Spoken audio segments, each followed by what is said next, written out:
Hello students, welcome to my YouTube channel. দেখ, আমাদের আর মাধ্যমিকের 10-15 দিন বাকি আছে, তো এই লাস্ট 10-15 দিন একটা রিভিশন সিরিজ আমি শুরু করছি, যেখানে আমরা ভৌত বিজ্ঞানের বিভিন্ন চ্যাপ্টারের অঙ্কগুলো নিয়ে আলোচনা করব। কেন অঙ্কতে অনেকেরই ভয় থাকে, তাই সেই শুধু অঙ্কগুলো মানে লাস্ট মুহূর্তে কি কি অঙ্ক করে গেলে মোটামুটি একটা আমরা নাম্বার বা অঙ্কগুলো করে আসার চান্স পাবো। সেইগুলো প্রথমেই যে চ্যাপ্টারটা নিয়ে আমরা আলোচনা করছি সেটা হলো আলো। তো আলোর 3টে পার্ট আছে। তো প্রথম পার্টটা হলো প্রতিফলন। আমি প্রতিটা চ্যাপ্টারেরই একটু শর্টে বলে দেবো যে কোন ফর্মুলাগুলো আমার অঙ্কে কাজে লাগবে, এবং তারপর সেখান থেকে অঙ্ক কয়েকটা করিয়ে দেবো। প্রথমে হচ্ছে প্রতিফলন। প্রতিফলন চ্যাপ্টারে আমার দুটো ফর্মুলা কাজে লাগবে। একটা হচ্ছে R = 2F। ভালো করে মনে রাখ, যেখানে আর কে বলা হয় বক্রতা ব্যাসার্ধ, আর এফ কে বলা হচ্ছে শুধু ফোকাস দৈর্ঘ্য। বোঝা গেল? এফ কে বলা হচ্ছে ফোকাস দৈর্ঘ্য। এইটার উপর এমসিকিউতে অঙ্ক আসবে। সেকেন্ড, মনে রাখবি ফোকাস দৈর্ঘ্য যদি ধনাত্মক হয় তাহলে সেটা হলো উত্তল দর্পণ, আর কোনো কারণে ফোকাস দৈর্ঘ্য যদি ঋণাত্মক বেরোয় তাহলে সেটা হবে অবতল দর্পণ। আর যেটার ওপর ম্যাক্সিমাম অঙ্ক আসবে সেটা হলো রৈখিক বিবর্ধন, যাকে এম দিয়ে ডিনোট করা হয়। তাহলে রৈখিক বিবর্ধনের দুটো ফর্মুলা। বিবর্ধন মানে কি ছিল বল? না, প্রতিবিম্বের আকার বা বস্তুর আকার, তাহলে প্রতিবিম্ব সাইজ বাই বস্তুর আকার বা বস্তুর সাইজ। এবার প্রতিবিম্বের সাইজ মানেই হচ্ছে সেটা প্রতিবিম্বের দূরত্ব সাথে সমানুপাতিক হয়, তাহলে সেটাই হলো প্রতিবিম্বের দূরত্ব বাই বস্তুর দূরত্ব। তাহলে এই চারটে ফর্মুলা তুই যদি জানিস তাহলে প্রতিফলন পার্টটা থেকে অঙ্কগুলো করে আসতে পারে। তাহলে প্রথম একটা অঙ্ক দেখা যাক। যেমন দেখ, ফার্স্ট অঙ্কটা কি বলেছে, এগুলো তোরা সবাই আগে থেকেই তোদের কাছে ছায়ার বই আছে, সেই রায়মার্টিনের বইয়ের সাজেশনের অঙ্ক। প্রথমে বলেছে দেখ, একটি অবতল দর্পণের বক্রতা ব্যাসার্ধ 30 হলে ফোকাস দূরত্ব কত। তাহলে এই যে দেখ, প্রথম ফর্মুলাটা অ্যাপ্লাই করেই হয়ে যাবে। তাহলে বক্রতা ব্যাসার্ধ 30 বলা, তাহলে আর এর ভ্যালু 30 সেন্টিমিটার বলা, তাহলে এই ফর্মুলাটা থেকেই আমরা করতে পারি যে F = R/2। তাহলে 30/2 করলে কত হয়ে গেল বল? 15 সেন্টিমিটার। 2 নম্বর অঙ্কটা দেখ কি বলেছে, সমতল দর্পণে আলোক রশ্মির আপতন কোণ 30 ডিগ্রি হলে প্রতিফলন কোণ কত হবে। এটা তো নতুন করে বলার কিছু নেই, তোরা আগেও শিখে এসেছিস। আপতন কোণ প্রতিফলন কোণ কি হয় বল? সমান হয়। তাহলে এটা আপতন কোণ যদি 30 ডিগ্রি হয়, প্রতিফলন কোণও কত হবে? 30 ডিগ্রি হবে। তারপরের অঙ্কটা দেখ, প্রতিফলক তলের ওপর একটি আলোকরশ্মি এমন ভাবে আপতিত হয় যে প্রতিফলিত রশ্মি ও আপতিত রশ্মি পরস্পরের লম্ব, তাহলে আপতন কোণের মান নির্ণয় করো। এটাও খুব সোজা। এটার ছবিটা একটু মাথায় ভাব। কি বলেছে? প্রতিফলক তলের ওপর একটি রশ্মি এমন ভাবে আপতিত হচ্ছে যে আপতন কোণ আর প্রতিফলন কোণ মোট যোগফলটা 90 ডিগ্রি। তাহলে মনে মনে ভাব, এটা আপতন কোণ। সবসময় মনে রাখবি আপতন কোণ আর প্রতিফলন কোণ কিন্তু লম্বের সাথে রাখা হয়, মানে যে তলের উপর যে লম্বটা ভাবা হয়, প্রতিফলক তলের উপর যে লম্বটা ভাবছিস তার সাথে নেওয়া হয়। তাহলে এরা বলেছে আপতন কোণ আর প্রতিফলন কোণ পরস্পরের লম্ব, তাহলে এই দুটো কোণের যোগফল 90 ডিগ্রি। কিন্তু আমরা ফিজিক্সের হিসাব অনুযায়ী জানি, আবার দেখ, আপতন কোণ প্রতিফলন কোণ সমান। তাহলে মনে করলে আমরা এখানে আর এর জায়গায় আই বসাতে পারি, তাহলে 2I = 90 পাবো। তাহলে আই এখান থেকে কত ডিগ্রি পেলাম বল? 45 ডিগ্রি পেলাম। ভালো অঙ্ক। এটা বলতে গিয়েই তোদেরকে বলে দিই, যদি তোকে এই অঙ্কে বিচ্যুতি কোণ জানতে চাইতো তাহলে কত হতো না, এইটা আজকে যদি প্রতিফলন না হতো তাহলে আলোটা এই রাস্তায় বেরিয়ে যেত, তাহলে কিন্তু এতটা হলো বিচ্যুতি কোণ। বোঝা গেল? তাহলে এতটা হতো বিচ্যুতি কোণ। ধর আজকে তোকে এই অঙ্কটায় জানতে চেয়েছে বিচ্যুতি কোণ কত, তাহলে এই অঙ্কে বিচ্যুতি কোণ কতটা হতো না, দেখ, এই পুরোটা আমি যেটা এখন মার্ক করছি এই পুরোটা হলো 180। এই পুরোটা, তার থেকে আই আর আর বাদ দিতে হতো। তাহলে বিচ্যুতি কোণ সবসময় প্রতিফলনে কত হয়? 180 ডিগ্রি মাইনাস আই প্লাস আর। এবার যেহেতু আই আর আর সমান হয় যে কোনো প্রতিফলনেই, তাহলে 2y লিখতে পারিস। বোঝা গেল? তাহলে আয়ের জায়গায় 45 বসবি, তাহলে এই অঙ্কে কিন্তু কত ডিগ্রি আসবে না 90 ডিগ্রি তোর উত্তর আসবে এই অঙ্কটায়। যাই হোক, আচ্ছা, আর একটা অঙ্ক বা আর একটা কোশ্চেন খুব আসে এখান থেকে, যে সমতল দর্পণের কত, সমতল দর্পণের বক্রতা ব্যাসার্ধ কত বা ফোকাস দৈর্ঘ্য কত। এই অঙ্কটা এখানে নেই, এমনি আমি বলছি। তাহলে সমতল দর্পণের বক্রতা ব্যাসার্ধ বল বা ফোকাস দৈর্ঘ্য বল, এই দুটোই কিন্তু অসীম হবে, দুটোরই উত্তর হবে অসীম। ঠিক আছে। আচ্ছা, আর একটা আসে যে কোনো উত্তল দর্পণ বা অবতল দর্পণের বক্রতা কেন্দ্র বরাবর যদি কোনো আলোক রশ্মি পড়ে তাহলে কি হবে। তাহলে যে কোনো গলীয় দর্পণ, সেটা আবার বলছি, যে কোনো গলীয় দর্পণ, সেটা বক্রতা কেন্দ্র হোক, মানে সেটা সরি অবতল দর্পণ হোক বা উত্তল দর্পণ, বক্রতা গলীয় দর্পণের বক্রতা কেন্দ্র বরাবর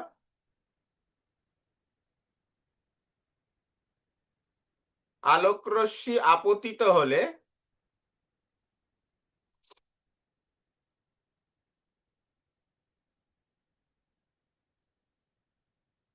আপতন কোণ 0 ডিগ্রি, মনে রাখ, প্রতিফলন কোণ 0 ডিগ্রি হবে, মানে লম্বভাবে আপতনের জন্য ওটাই হবে। বোঝা গেল? এটা লম্ব আপতনের ক্ষেত্রেও যদি তোকে কোশ্চেন দেয় লম্ব আপতনের ক্ষেত্রে প্রতিফলন কোণ কত, তাহলে লম্ব আপতনের ক্ষেত্রেও কিন্তু প্রতিফলন কোণ সেই সেমই জিনিস হবে। বোঝা গেল? লম্ব আপতনের ক্ষেত্রেও প্রতিফলন কোণ আপতন কোণ দুটোই 0 ডিগ্রি। তাহলে বিচ্যুতি মানে এই কেসে বিচ্যুতি কোণ কত, 180 ডিগ্রি। তাহলে বিচ্যুতি কোণ কত, 180 ডিগ্রি। আর যদি লম্ব আপতন বলে তাও হবে, আর বক্রতা কেন্দ্র বললেও সেম উত্তর হবে। সেম। লম্ব বলে কিন্তু 90 ডিগ্রি ভাববি না, মাথায় রাখিস, এটা অনেকেই কিন্তু পরীক্ষার হলে ভুল টুল করিস। ওকে, নেক্সট দেখ, নেক্সট অঙ্ক, সেটা হচ্ছে কি, একটি বস্তুর দৈর্ঘ্য 5 সেন্টিমিটার, রৈখিক বিবর্ধন 1.5 হলে প্রতিবিম্বের দৈর্ঘ্য কত। তাহলে এখনই লিখলাম আমরা, রৈখিক বিবর্ধন মানে প্রতিবিম্বের আকার, প্রতিবিম্বের আকারকে আমি আই দিয়ে লিখছি, তোরা পুরো কথাই লিখবি, বা বয় বস্তুর আকার, সেটা 1.5 বলা আছে। তাহলে আই এর ভ্যালু কত হলো, বস্তুর আকার 5 ইন্টু 1.5, তাহলে 7.5 সেন্টিমিটার। ঠিক আছে। আচ্ছা, নেক্সট অঙ্ক দেখ, এই যে গোলীয় দর্পণের সাহায্যে একটি মোমবাতির শিখার 4 গুণ প্রতিবিম্ব শিখা থেকে 9 সেন্টিমিটার দূরে তৈরি হয়, তাহলে প্রতিবিম্ব বস্তু দূরত্ব নির্ণয় করো। এই অঙ্কটা খুবই ইম্পর্টেন্ট, এটা যদি একবার বুঝে যাস তাহলে খুব, মানে বাকি আর কোনোদিন প্রতিফলনের অঙ্কে আটকাবে না। কি বলেছে, 4 গুণ প্রতিবিম্ব, তাহলে প্রতিবিম্ব যখন 4 গুণ, মানে হচ্ছে প্রতিবিম্বের আকার বাই বস্তুর আকার, এটা 4 গুণ। সেটাই প্রতিবিম্বের আকার মানেই প্রতিবিম্বের দূরত্ব, প্রতিবিম্বের দূরত্বকে ভি দিয়ে লেখা হয়। আর বস্তুর আকার মানেই বস্তুর দূরত্ব, বস্তুর দূরত্বকে ইউ দিয়ে লেখা হয়। তাহলে সেখান থেকে ভি ইকুয়াল টু 4u পেলাম। হলো? এবার বলছে ধরে নে এইটা হলো শিখাটা বা অবজেক্টটা, আর এইখানে হচ্ছে স্ক্রিন বা পর্দাটা। তাহলে প্রতিবিম্বটা এখানে তৈরি হয়েছে, ইমেজটা এত দূরে তৈরি হয়েছে, মাঝে কোথাও দর্পণটা রয়েছে। বোঝা গেল? মাঝে কোথাও দর্পণটা রয়েছে, এরকম একটা ম্যাটার। বা দর্পণটা কোথাও একটা রয়েছে, সেটা নিয়ে এখন তোদের ভেবে লাভ নেই, দর্পণটা কোথাও একটা রয়েছে। ঠিক আছে। এবার যেহেতু এটা গোলীয় দর্পণ বলেছে, মাথায় রাখ, এটা লেন্সের অঙ্কেও এখানে থাকবে, সেখানে আবার আলাদা হবে। যাই হোক, তাহলে মোটামুটি একটা গোলীয় দর্পণ তুই যদি মনে মনে ভাবিস, এই যে এইটা একটা গোলীয় দর্পণ, তুই ধরলি কি দর্পণ আছে, একটা অবতল দর্পণ আছে। কি দর্পণ আছে না, অবতল দর্পণ আছে। ঠিক আছে। তাহলে অবতল দর্পণের ক্ষেত্রে কি হয় দেখ, আর ইমেজটা এখানে কোথাও একটা তৈরি হচ্ছে এরকম কোনো জায়গা, তাহলে অবজেক্টটা হলো ইউ, এই যে দর্পণ থেকে দূরত্ব, আর ইমেজটা হলো ভি, যেটা কিনা পর্দা। তাহলে হিসাব অনুযায়ী ইউ মাইনাস ভি বা ভি মাইনাস ইও লিখতে পারিস, মানে ইমেজটা যে কাছেই তৈরি হবে এরকম ব্যাপার নেই, ইমেজটাও দূরে তৈরি হবে এখানে। তাহলে মনে মনে এটাকে অবজেক্ট ধরলি ইউ, আর ইমেজটা এইসব জায়গায় কোথাও দূরে তৈরি হচ্ছে, সেটা হলো ভি। তাহলে কে বড়? ভি বড়। তাহলে ভি মাইনাস ইউ, ঠিক আছে, এটা হলো 9 সেন্টিমিটার বলা আছে। কি বলেছে? শিখা আর পর্দা 9 সেন্টিমিটার। তাহলে অবজেক্ট আর ইমেজের মধ্যে দূরত্ব 9 সেন্টিমিটার। ভি এর জায়গায় 4u বসালি, তাহলে এখান থেকে 3u, তাহলে ইউ পেলি 3 সেন্টিমিটার আর ভি পেলি 12 সেন্টিমিটার। তাহলে বস্তু দূরত্ব 3 সেন্টিমিটার, প্রতিবিম্ব দূরত্ব 12 সেন্টিমিটার, এইটা আসে। নেক্সট একটা অঙ্ক দেখ।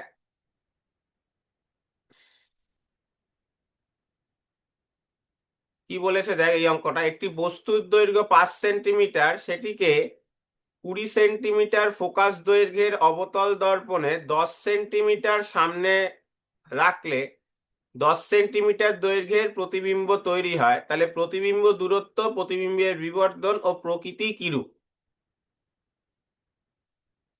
একটা জিনিস মাথায় রাখবি, কি দর্পণ বলেছে বল? অবতল দর্পণ।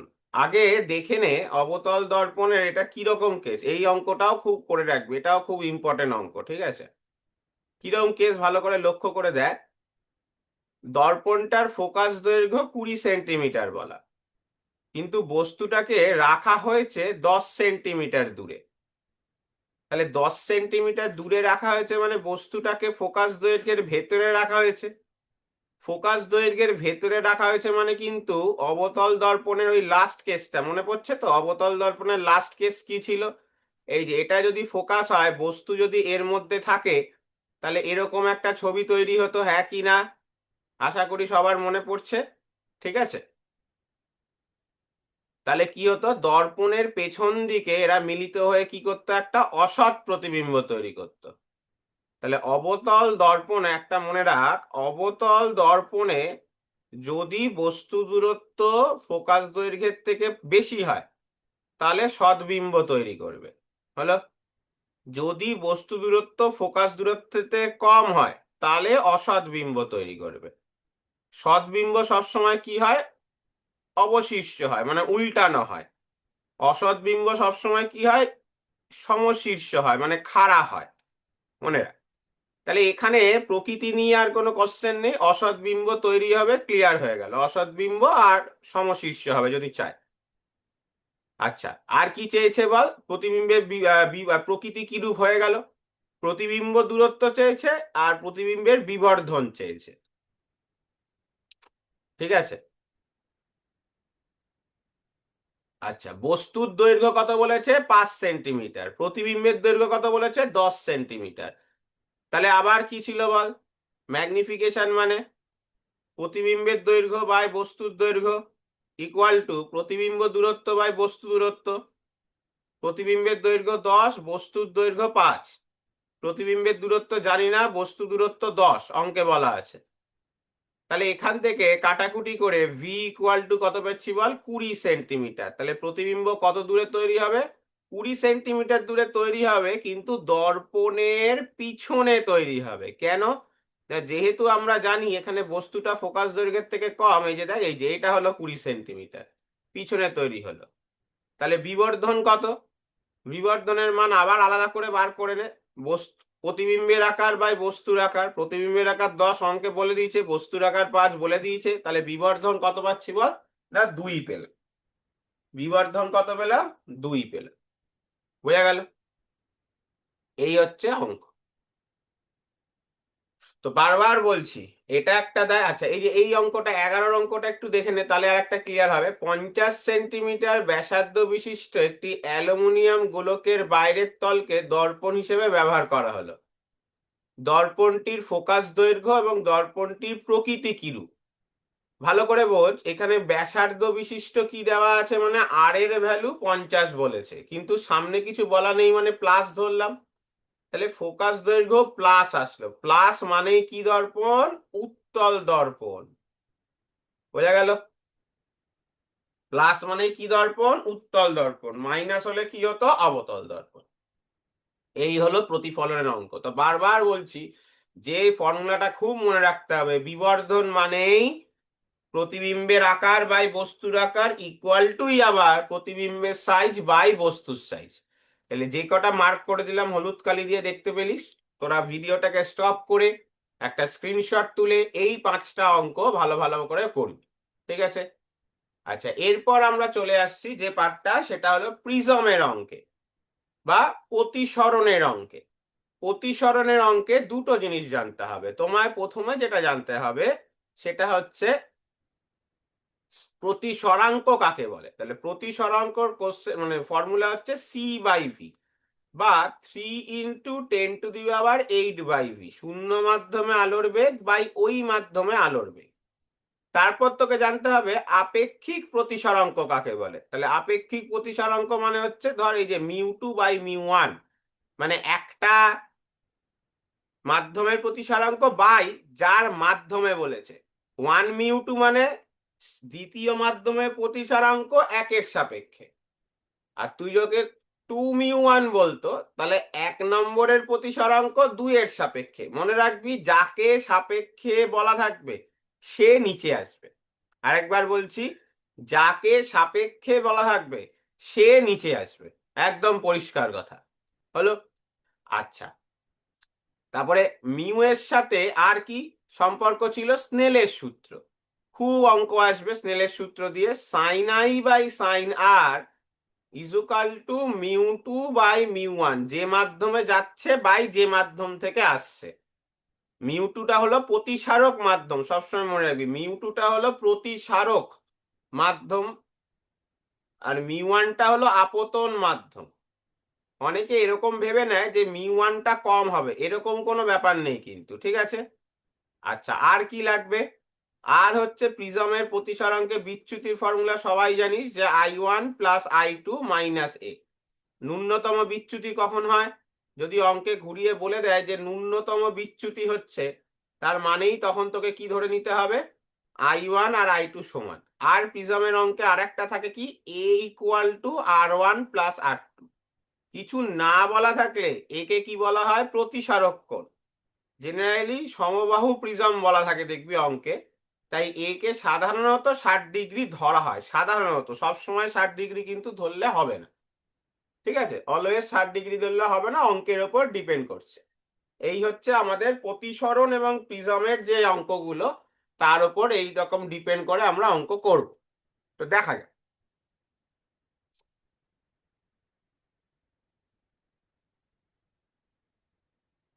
প্রথম জিনিস দেখ কি বলেছে, একটি সমবাহু প্রিজমের পৃষ্ঠে আলোকরশ্মি কত কোণে আপতিত হলে ন্যূনতম চ্যুতিকোণ 20° হবে। তাহলে এখানে কথাটায় মেন দেখ ন্যূনতম চ্যুতিকোণ। তাহলে আমরা জানি ডেল্টা = I1 + I2 - a, কিন্তু এখানে ডেল্টাটা ন্যূনতম বলেছে। তাহলে ন্যূনতম মানেই তোকে কি বসাতে হবে? I1 আর I2 সমান। তাহলে তখন ডেলটাকে নিচে এম দিয়ে লিখলি, মানে যেটা মিনিমাম, ইংলিশে মিনিমাম তো ন্যূনতম মানে সেটা বোঝাচ্ছে। আর I1 I2 সমান হলে এটা 2I1 হয়ে গেল। এবার বসা, এটাকে 20° বলা আছে, এটা আমি জানি না। আর এখানে প্রতিসারক কোণ 60°। কেন? কি ত্রিভুজ বলেছে দেখ? সমবাহু প্রিজম বলেছে। সমবাহু প্রিজম মানে, সমবাহু প্রিজম মানে এই যে এরকম। তাহলে তার উপরের কোণটা অবশ্যই কত ডিগ্রি হবে বল? 60° হবে। তাহলে এখান থেকে I1 কত ডিগ্রি পেয়ে গেলাম বল? যোগ বিয়োগ করে 40° হলো।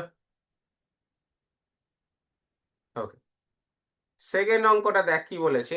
2 মিলিমিটার বেধের কাচের ফলক অতিক্রম করতে আলোকরশ্মির কত সময় লাগবে তা গণনা করো। এই অঙ্কটা খুব ইম্পর্টেন্ট, ভেরি ইম্পর্টেন্ট। দেখ, 2 মিলিমিটার কাচের মধ্যে দিয়ে তো আর আলোর বেগ 3 × 10⁻⁴ হবে না। তাহলে আগে কাচের মধ্যে আলোর বেগ কত হতে পারে সেটা বার কর। কাচের প্রতিসরাঙ্ক কত বলা আছে? 1.5। এটা 3 × 10⁸।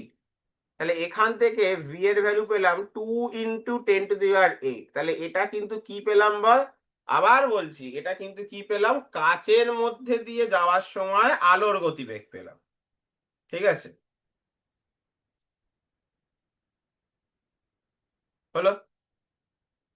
তাহলে সেটা এবার সময় মানে কি হয় বল, দূরত্ব বাই গতিবেগ।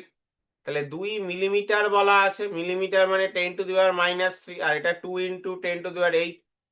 তাহলে উপরে উঠে গেল 2, কেটে গেল 10⁻11 সেকেন্ড।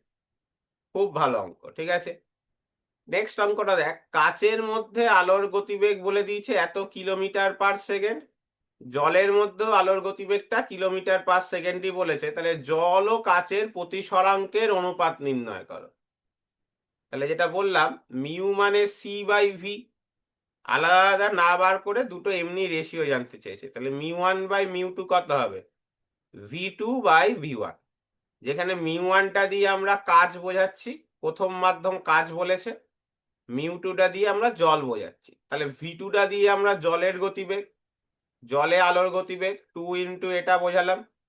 কিলোমিটারেই দেওয়া আছে, তুই কিলোমিটারে লিখলে, কেন দুটোই কিলোমিটারে লেখা আছে তো অসুবিধা হবে না। তাহলে কাটাকুটি করলে লাস্ট অব্দি 10⁵ কেটে যাচ্ছে, তাহলে 2.25/2 পড়ে থাকবে। ঠিক আছে, তাহলে কাটাকুটি করলে 9:8 পাবি।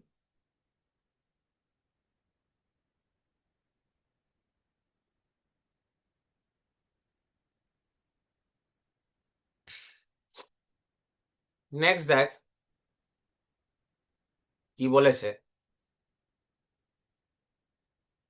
বলেছে প্রতিসরণের ক্ষেত্রে আপতন কোণ 45° হলে প্রতিসৃত রশ্মি অভিলম্বের সাথে 60° কোণ উৎপন্ন করে, তাহলে কৌণিক চ্যুতির মান কত হবে।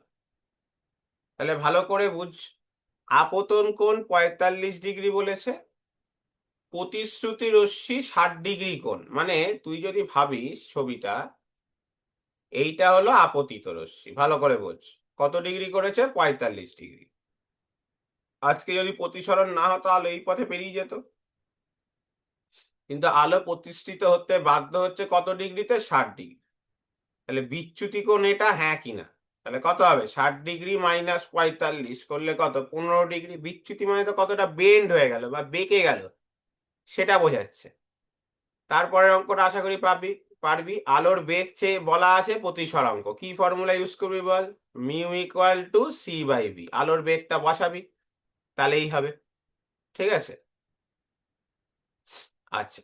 8 নাম্বার এই অঙ্কটা ভেরি ইম্পর্টেন্ট, এই 8-এর অঙ্কটা ভেরি ইম্পর্টেন্ট। দেখ কি বলেছে, এই অঙ্কটা বুঝলে স্নেলের সূত্র তোরা প্রয়োগ করতে বুঝতে পারবি। কি না, বায়ু সাপেক্ষে কোনো মাধ্যমের প্রতিসরাঙ্ক √2, বায়ুতে আপতন কোণ 45° হলে প্রতিসরণের ক্ষেত্রে ওই রশ্মির চ্যুতি কোণ কত হবে। ভালো করে বুঝ, তাহলে আপতন কোণ 45° বলা আছে, আর প্রতিসরাঙ্ক কি কি। তোরা যেটা ভুল করিস, যে প্রথমেই ভাবতে শুরু করিস এমন একটা ফর্মুলা ইউজ করব যাতে অঙ্ক হয়ে যাবে। ওরকম ভাবিস না এমন একটা ফর্মুলা ইউজ করবো, শুধু ভাব যে কি কি বলা আছে, আগে ওগুলো লিখে নে, তাহলে করতে পারবি। আচ্ছা, আর কি জানতে চেয়েছে বল, বিচ্যুতি কোণ।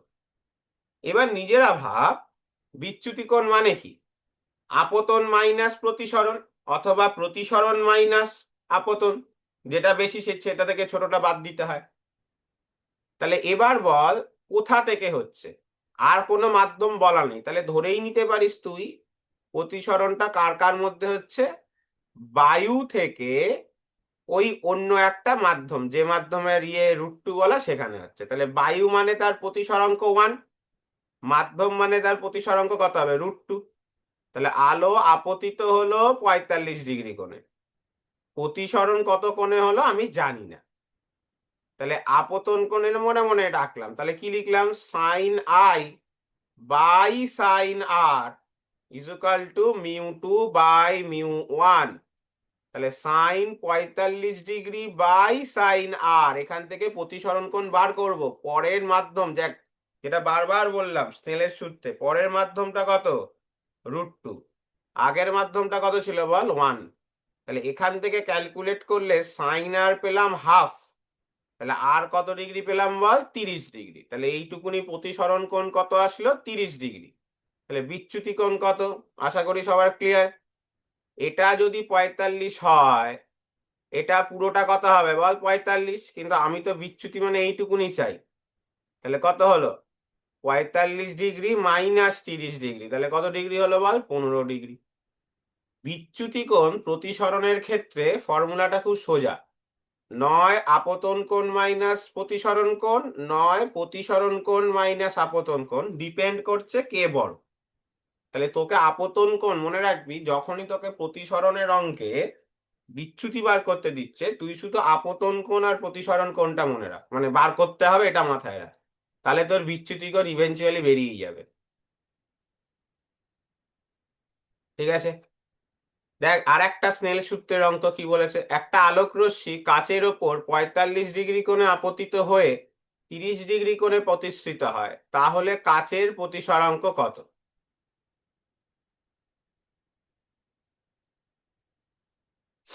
তাহলে দেখ, sine i by sine r equal to mu 2 by mu 1। তাহলে আপতন কোণ 45 ডিগ্রি, প্রতিসরণ কোণ 30 ডিগ্রি।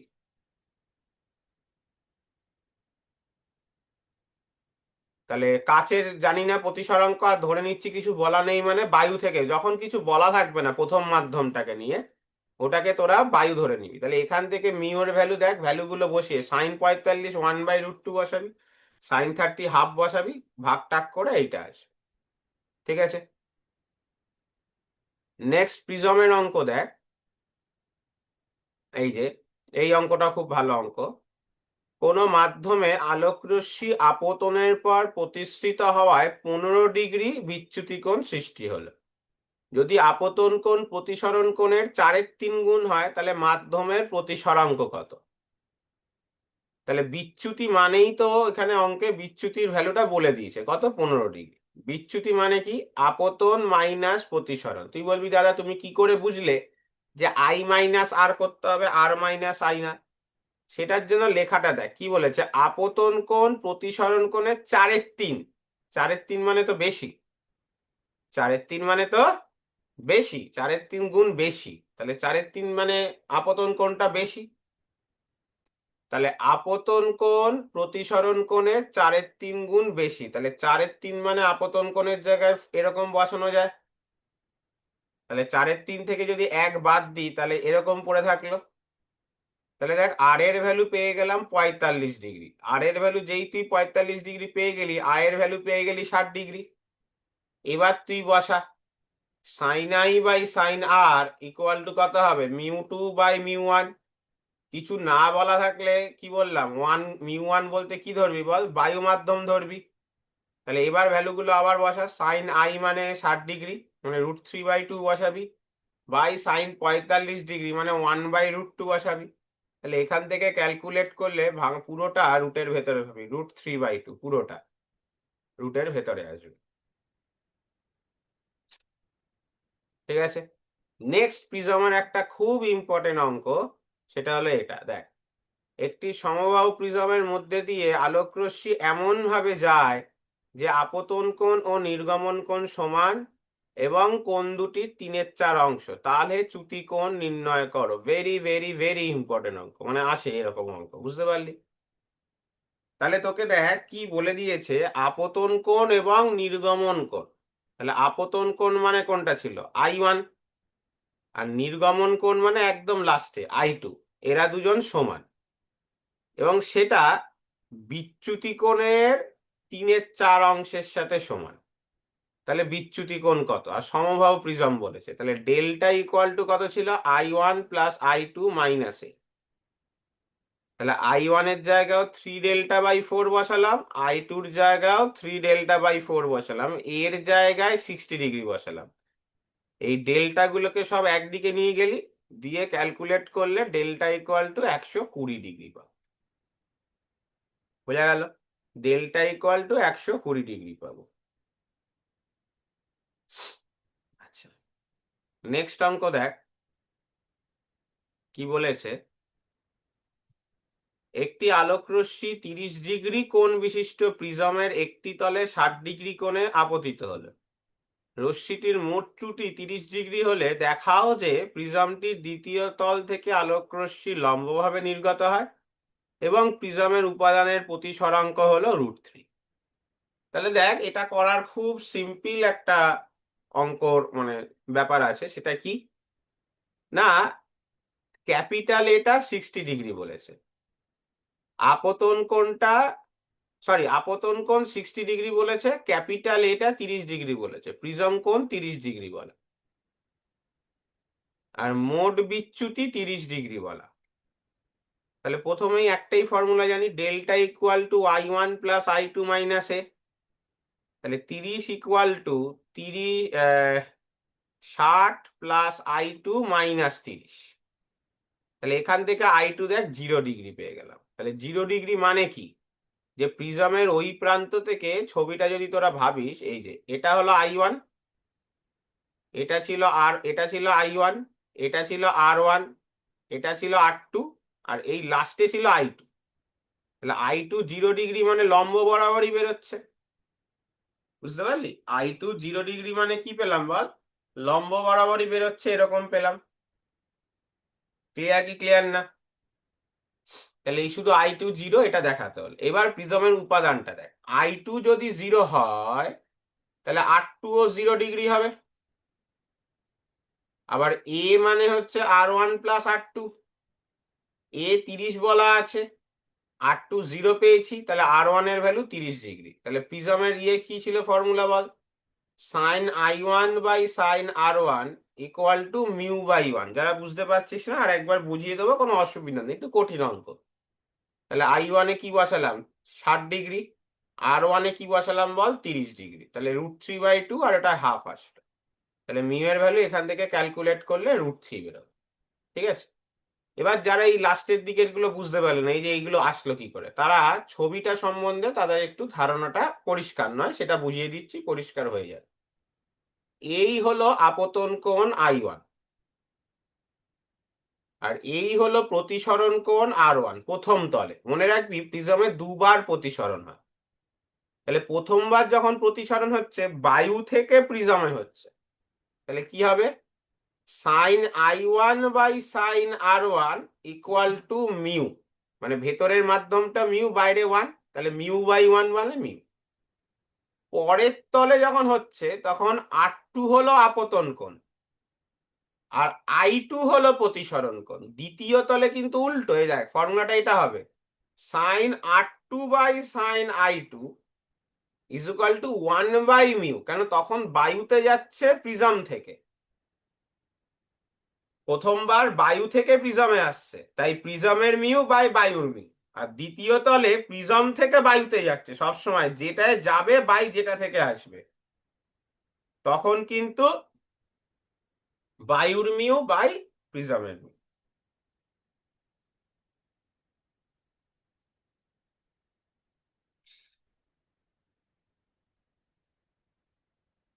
বোঝা গেল? তাই এই হচ্ছে দুটো ফর্মুলা প্রিজমের প্রতিসরণের। ঠিক আছে,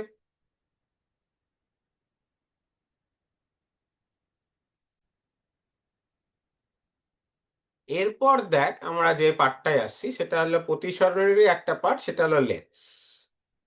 তো লেন্সেও কিন্তু ওটা মনে রাখতে হবে দুটো তিনটে জিনিস, যে ওই রৈখিক বিবর্ধনের কনসেপ্টটা একই, দর্পণের মতোই। রৈখিক বিবর্ধন মানে প্রতিবিম্বের আকার বাই বস্তুর আকার, সেটা মানেই হলো প্রতিবিম্ব দূরত্ব বাই বস্তু দূরত্ব। এটা গেল। লেন্সে মনে রাখবি ফোকাস দৈর্ঘ্য যদি পজিটিভ হয় তাহলে সেটা হলো উত্তল লেন্স, উল্টো কিন্তু। আর ফোকাস দৈর্ঘ্য যদি ঋণাত্মক হয় সেটা হলো অবতল লেন্স। দর্পণ আর লেন্সের বিহেভিয়ারটা পুরো উল্টো। ঠিক আছে, আচ্ছা, আর একটা জিনিস আমি তখন বলিনি দর্পণে, এখানে লিখে রাখতে পারিস তোরা, যে যদি তোকে বলে যে দর্পণকে জলে ডোবানো হলো, দর্পণকে জলে ডোবানো হলো, কেরোসিনে ডোবানো হলো, মানে মাধ্যম চেঞ্জ করা হলো, তাহলে কিন্তু তার ফোকাস দৈর্ঘ্য বা বক্রতা ব্যাসার্ধ যাই বলিস না কেন সেটা অপরিবর্তিত থাকবে। মানে দর্পণের ফোকাস দৈর্ঘ্য মাধ্যমের ওপর নির্ভর করে না। কিন্তু লেন্সের ফোকাস দৈর্ঘ্য, লেন্সকে যদি জলে ডোবানো হয় তাহলে কিন্তু ফোকাস দৈর্ঘ্য বাড়বে, ডোবানো হলে ফোকাস দৈর্ঘ্য বাড়বে, বৃদ্ধি পাবে। ঠিক আছে, মনে রাখ, খুব এমসিকিউ আছে, বৃদ্ধি পাবে, কিন্তু বৃদ্ধি পাবে। ঠিক আছে, আচ্ছা। আর শুধু দু তিনটে জিনিস মনে রাখবি এই লেন্সের অঙ্ক করতে গিয়ে। যদি তোকে বলে প্রতিবিম্বের আকার আর বস্তুর আকার সমান, মানে রৈখিক বিবর্ধন কি বল, এক, তখন মনে তোকে ধরেই নিতে হবে বস্তুটি কোথায় অবস্থিত, 2f দূরত্বে অবস্থিত, বস্তুটি 2f দূরত্বে অবস্থিত। এই যে উত্তল লেন্সের মানে 6টা ছবি করেছিলিস, তার কনসেপ্ট গুলো অঙ্কে ইউজ হবে। যদি তোকে বলে প্রতিবিম্ব পাওয়া গেল না, প্রতিবিম্ব পাওয়া গেল না মানে প্রতিবিম্ব অসীমে তৈরি হয়েছে, তার মানে তখন কি অবস্থিত, বস্তুটি এফ দূরত্বে অবস্থিত বা ফোকাসে অবস্থিত, তখন ওই বস্তু দূরত্বটা ফোকাসের সাথে সমান। এই দুটো কেস একটু লাগে। একটা বলে যে প্রতিবিম্ব বস্তুর আকার সমান, সেটা মানেই 2f ভাববি, আর একটাই প্রতিবিম্ব পাওয়া গেল না। ঠিক আছে, তাহলে অঙ্ক করা যাক। দেখ কি বলেছে, 6 সেন্টিমিটার দৈর্ঘ্যের একটি বস্তুকে উত্তল লেন্সের সামনে 2.4 সেন্টিমিটার দূরত্বে রাখলে 4.8 সেন্টিমিটার দূরে প্রতিবিম্ব তৈরি হয়। তাহলে বিবর্ধন কত, তাহলে বিবর্ধন মানেই প্রতিবিম্বের দূরত্ব বাই বস্তুর দূরত্ব, প্রতিবিম্বের দূরত্ব 4.8, বস্তুর দূরত্ব 2.4, তাহলে পেয়ে গেলাম 2। আবার বিবর্ধন মানেই কি, প্রতিবিম্ব আকার বাই বস্তুর আকার, তাহলে বস্তুর আকার 6 বলা আছে, তাহলে প্রতিবিম্বের আকার কত পেলাম, 6 × 2 = 12 সেন্টিমিটার পেলাম। তারপরে অঙ্কটা দেখ, উত্তল লেন্স থেকে 20 সেন্টিমিটার দূরে রাখলে বস্তু কোনো দিকেই পাওয়া গেল না, এই যে এখনই বললাম, তাহলে তার ফোকাস দৈর্ঘ্য নির্ণয় করো। ওই একই কনসেপ্ট, পাওয়া গেল না মানে কি, ফোকাস দৈর্ঘ্যেই রাখা হয়েছে, তাহলে এই ফোকাস দৈর্ঘ্যটাই 20 সেন্টিমিটার হয়ে গেল। যদি পাওয়া না যায় মানে ফোকাস দৈর্ঘ্যেই রাখা হয়েছে, এটা হচ্ছে কথা। আচ্ছা, এখানেও একটা জিনিস খুব আসে, সেটা হচ্ছে লেন্সের বক্রতা কেন্দ্র বলে তো কিছু হয় না, লেন্সের আলোক কেন্দ্র হয়।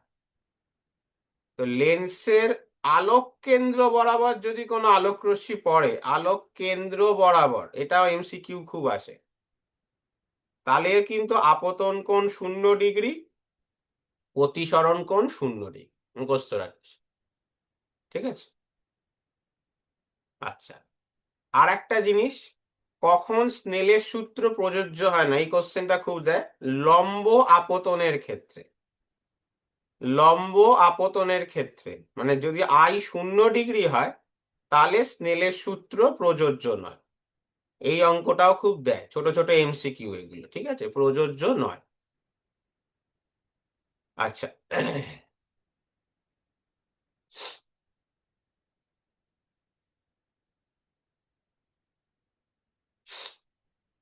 নেক্সট অঙ্ক দেখ কি বলেছে,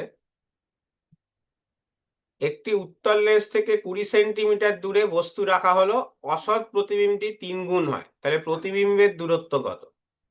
খুব ইজি, বিবর্ধন 3 বলেই দিয়েছে, প্রতিবিম্ব দূরত্ব বাই বস্তু দূরত্ব, তাহলে কত হবে, বস্তু দূরত্ব 20 বলা আছে, ইউ এর ভ্যালু 20 বসালি, তাহলে 60 সেন্টিমিটার পেয়ে গেলি। ঠিক আছে, হুম, এই হচ্ছে অঙ্ক। এরকম অঙ্ক আসার চান্স খুব আছে।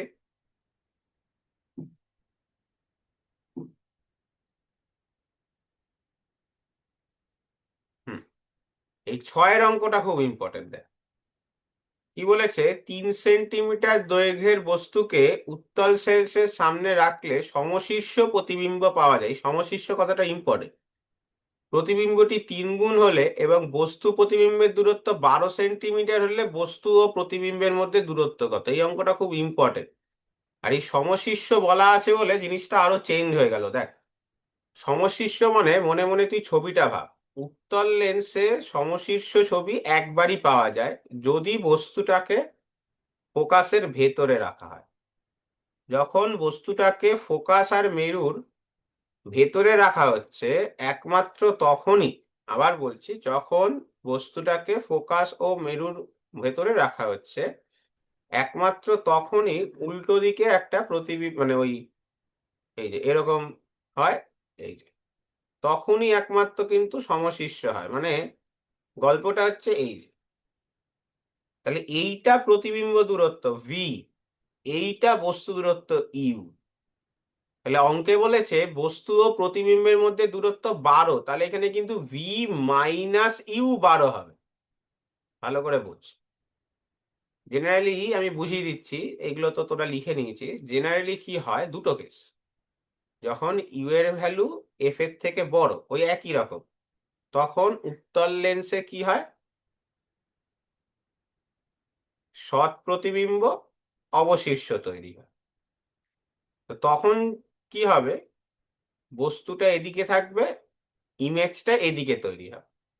তখন এটা হবে বস্তু দূরত্ব ইউ, লেন্স থেকে বস্তুর দূরত্ব, আর প্রতিবিম্ব থেকে লেন্সের দূরত্ব ভি। তখন কিন্তু বস্তু এবং প্রতিবিম্বের দূরত্ব ইউ প্লাস ভি। তোকে যদি বলে কথার কথা, ধর বলেছে বস্তু থেকে প্রতিবিম্বের দূরত্ব 12, তখন এটা হতো। কিন্তু এখানে দেখ, বস্তু প্রতিবিম্বের মানে ফোকাস দৈর্ঘ্যের থেকে কম, কেন না সমশীর্ষ বলেছে। সমশীর্ষ মানেই অসৎ প্রতিবিম্ব। তার মানে কি, লেন্সের একই দিকে বস্তু অবস্থিত, সেই দিকেই প্রতিবিম্ব অবস্থিত। তাহলে এটা প্রতিবিম্ব দূরত্ব, এইটা হলো বস্তু দূরত্ব। তখন কিন্তু ভি মাইনাস ইউ, এটা ওই দূরত্ব যেটা বলা আছে। এবার ম্যাগনিফিকেশন 3 বলেছে, তাহলে ভি ইকুয়াল টু 3u পেলাম। তাহলে বসা 3u minus you equal to 12, তাহলে 2u ইকুয়াল টু 12, তাহলে ইউ ইকুয়াল টু 6। ইউ 6 পেয়ে গেলে ভি কত পেলাম বল, 18। খুব ইম্পর্টেন্ট।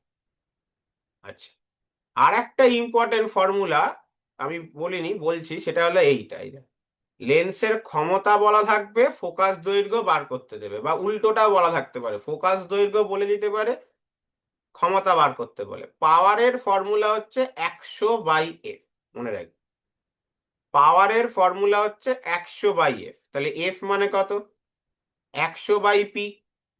তাহলে 100 কত পেয়েছে, 2.5। কত পেয়েছে, 2 পয়েন্ট। তাহলে কত পেল, প্লাস 40 সেন্টিমিটার। তাহলে প্লাস পেল মানে কি লেন্স বল, উত্তল লেন্স। মাইনাস যদি আসতো তাহলে কি লেন্স আসতো বল, অবতল লেন্স। মানে তোকে যদি আজকে এইরকম আর একটা অঙ্ক বলে যে একটি অবতল লেন্সের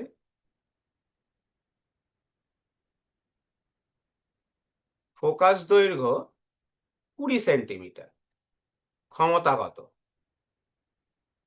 তোকে কিন্তু অঙ্কটায় 100/f বসাবি। এফ যখন বসাবি তখন কিন্তু -20 বসাতে হবে, যেহেতু অবতল লেন্স বলা আছে। তাহলে ক্ষমতা কত হলো, -5 ডায়োপ্টর। তাহলে লোকে বুঝতে পারবে যে এটা অবতল লেন্স ব্যবহার করা হচ্ছে। বুঝতে পারলি? খুব, এই দুটো অঙ্ক একটু লিখে রাখিস মনে করে। আচ্ছা, লাস্ট তরঙ্গ দৈর্ঘ্যের সাথে, তো মনে রাখবি তরঙ্গ দৈর্ঘ্যের সাথে মিউ এর সম্পর্ক ব্যস্তানুপাতিক, আর কম্পাঙ্কের কোনো পরিবর্তন হয় না। কম্পাঙ্ক প্রতিফলন বল, প্রতিসরণ বল পরিবর্তন হয় না, এমসিকিউটা আসে। প্রতিসরণে কোন রাশি পরিবর্তিত হয় না, তো সেটা হলো ইয়ে। ঠিক আছে। আচ্ছা, বিক্ষিপ্ত আলোর, তাহলে সেরকম অঙ্ক দেখা যাক। ফার্স্ট অঙ্ক, এখান থেকে একটা অঙ্ক করাবো তাহলেই হবে। একটি বায়ু মাধ্যমে অপর বায়ু মাধ্যমে আপতিত হলে, একটি মাধ্যমে প্রতিসরাঙ্ক 1.5 হলে, মাধ্যমটিতে তরঙ্গ 4000 হলে অন্য মাধ্যমে তরঙ্গ দৈর্ঘ্য কত হবে। তাহলে μ1/μ2 ইকুয়াল টু λ2/λ1। তাহলে μ1টাকে বায়ু ধরছি, μ2টাকে ওই মাধ্যমটা ধরছি। মাধ্যমের প্রতিসরাঙ্ক 1.5 বলা আছে, মাধ্যমে তরঙ্গ দৈর্ঘ্য 4000 বলা আছে, তাহলে λ1 বা বায়ুতে জানতে চেয়েছে। তাহলে কত আসলো বল, 6000 অ্যাংস্ট্রম আসে। ব্যাস, ঠিক আছে।